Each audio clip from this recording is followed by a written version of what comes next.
Why do we teach your hand should be like out here, the camera hand is out here, instead of in one line? So instead of this, because surely this is the longest line from the back leg to the tip, which is like what all the classic schools say. Yeah, this is the longest line. Somebody's lunge distance is how far their back foot is at their tip. This must be the biggest. So why do we not teach that? Why are we like so picky about you guys having your hand here, where the tip is in one line? So again, the tip is in the same line, but my hand is just a teensy bit to the side. Wait, do that again, so for the camera. So his feet, his heel, toe, and the point of his weapon are all on this white line. For the most part, his hand is actually just outside of that white line, so it's slightly to the left, not here. So like Isaac, when you're doing this, you can see, look, I just made my sword get further away from the target, right? So it should actually just be about one bell guard's distance to the side. One bell guard's distance higher than my shoulder, so it's about face level. So why are we like so picky about you guys having your hand here, where the tip is in one line? So again, the tip is in the same line, but my hand is just a teensy bit to the side. It's a really important word. It starts with an A. Nope. Well, it's related to A, but basically what I'm asking is, what does it mean to aim? One eternity later. Okay. If you guys were to hit a target like this, right? It would be the same as hitting this wall. You can agree on that, right? So here, Isaac, poke a block like every school shows. Okay. Now, go back. Do like the worst hit ever, just like stick your hand out. Okay, so a lot of people teach this. For us, this isn't good, but whatever, we hit it, right? Beautiful, great, bravo. Have you ever fenced someone that stands like this when they're fencing you? Unless if they have given up and they're just like, please end it, I'm only here because my mom wants me to do a sport, I just want to play video games. Okay, that's the only time you're ever going to play someone like this. So why do we do it? Who said that? Isaac did. Okay, Isaac said the magic. Isaac, say it loud for the camera. Angles. So everybody, instead of starting like this, they fence like this. So instead of here, it's more like fencing this. This makes sense if I was fencing tighter. Okay? So when you hit, because the target is slightly to the side, Isaac, how would you hit this target to make it stick?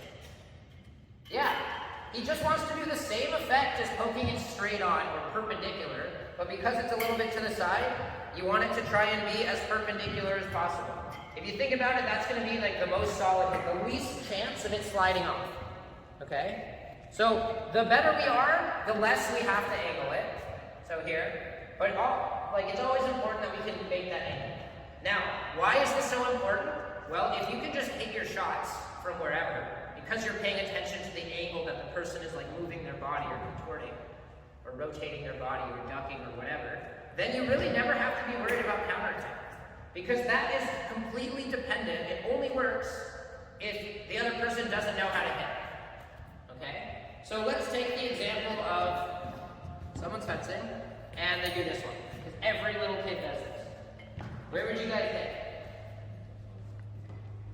In the flank or shoulder. Okay? I would recommend the flank. It's a little bit easier, especially if you guys are similar in height. So to hit the flank, instead of your hand going out here and stuff like normal, if he did the exact same thing, Joseph, you see how that misses? Yeah. Joseph, give me your blade. Joseph is showing. Joseph is showing how he should hit. So now, if Isaac were to hit me in the flank, he would actually want the tip to be higher than his hand, because now, if you see me kind of ducked, it's like he's hitting this angle. If he goes straight, yeah. So basically, it slides. So now he has to actually come from this upward angle, and then it'll stick. Okay, does that make sense? What if he knew that I was going to spin this way? Right? Look at what the box does. Right? Same idea. Now he can just hit this side. Does that make sense? So it doesn't matter which way the box is spinning. Okay, this is really the only target you have to worry about in fencing. Right? You should always be able to find an angle through. Okay? If you wanted to hit on the shoulder, sometimes there are people who are really good at doing this and just poking. There are people who do it with like a whip, they call that a flick, etc., etc. But there's always a way to hit something. Okay?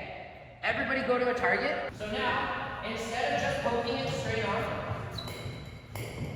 idiot, let's take a big step to our left. Let's practice hitting a right-handed fence. This is the secret sauce, guys. We may or may not put this on YouTube, but again, most clubs, they have you on the wall, and you're doing this, and you're going to take your grip, and then you lose to someone who's spinning back. Okay, ready? Go ahead. So Yimo is slightly to the left of the to the left of the target to simulate a right-handed fencer. Yimo, really good job. Keep it up. Ah! Use your fingers, bud.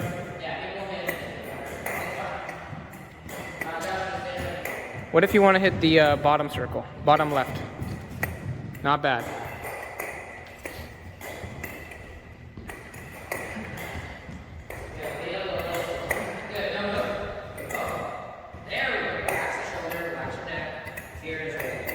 Joshua, not bad. Try to hit different targets, okay? That's good though. So we just explained basically, you're fencing a righty, you want your hand to the right of your shoulder. You're fencing a lefty, you want it to the left of your shoulder across. Because that controls this kind of inside angle or outside angle, depending on how the person is facing. Like this, you want it looking this way, like this, you want it coming from this side. So why the up and down? We found out if somebody's hiding like this, right? It makes sense to point higher so it sticks into that, like in the flank, in the ribs. So why do we want the tip to be lower when we hit it in the chest? Yeah. Because if you point up on the chest, they have like pistol pickers, so just like bounce off. If you point down, and then they try to move the target. That one's more important because the angle makes it so it doesn't matter if they have a protector. Even if they have like a protector, even without the fabric, it will stick in. Okay?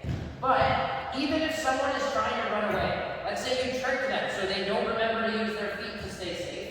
If you try and poke them in the chest, at least they're going to try and do this, usually. So if you reach out like this far and your tip is high, well, if they do this, you're just going to completely miss. And here, like, Isaac extend. Don't actually hit it, but yeah, he extends, right? You can see that this is still going to hit even if I lean back. If he does it this way, that we showed him like against the wall, do that again. Yeah, break your wrist, really straight. Go back, 3, 2, 1, go. Yeah, as long as I lean back, he's not going to hit anything. Okay?